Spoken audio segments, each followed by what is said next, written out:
दैनिक आहार है वचन का प्यारा उपहार, रोज का है ये आत्मा का पोषण संसार। हर शब्द में छुपी है ईश्वर की पुकार। आओ सुनो समझो जीवन में लाओ प्यार।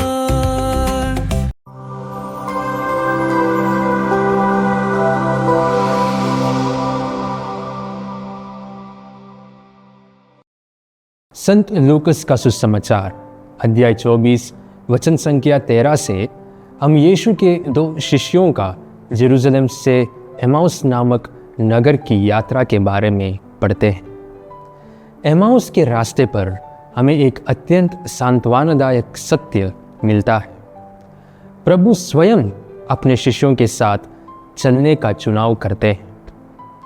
ये सुंदर घटना ये दर्शाता है कि यीशु हम सबके साथ एक गहरा संबंध जोड़ना चाहते हैं, जो एक बहुत ही आश्वासन देने वाली विचार है।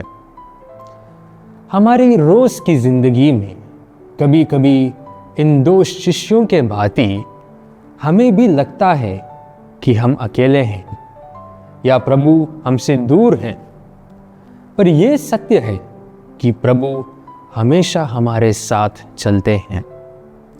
माता कलीसिया में इस वर्ष का विषय भी हमें यही याद दिलाता है कि हम आशा के तीर्थ यात्री हैं और यीशु जो हमारी आशा है वह स्वयं हमारे साथ चलते हैं।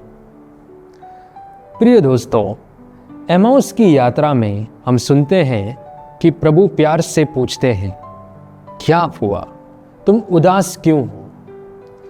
शिष्य इस बात से आश्चर्यचकित हो जाते हैं कि यह यात्री उन महत्वपूर्ण घटनाओं के बारे में अनजान कैसा है जो इज़राइल में घटित हुई हैं।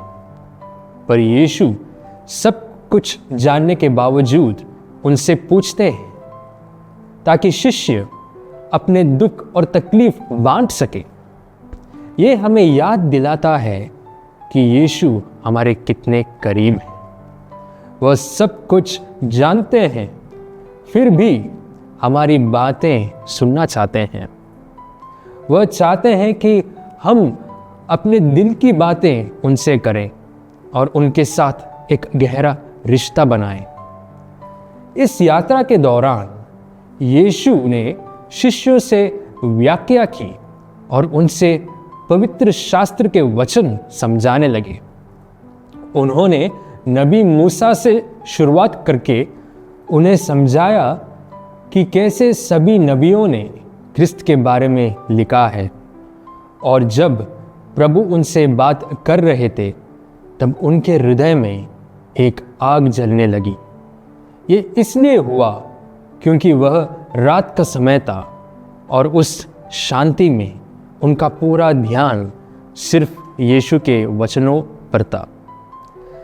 जब दुनिया की चिंताएं और सांसारिक चीज़ों से हमारा ध्यान हटाकर हम प्रभु के वचनों को सुनते हैं, तब हमारे हृदय में भी पवित्र आत्मा का ज्योति जलेगी और हम आनंद से भर जाएंगे। इस कहानी के अंत में शिष्य यीशु को तब पहचान पाते हैं जब भोजन के समय पर यीशु रोटी को तोड़ते हैं। ये हमें यह सिखाता है कि यीशु सचमुच पवित्र यूकरिस्त में उपस्थित है।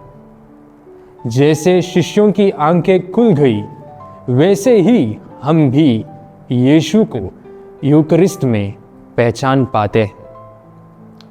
प्यारे दोस्तों, एमाउस की कहानी हम सब से जुड़ी है। हम सब इस दुनिया में एक यात्री हैं और इस यात्रा में हम यीशु के साथ चलें, उनके वचनों को ध्यान से सुने और उनकी उपस्थिति को यूकरिस्त में अनुभव करें। आमीन।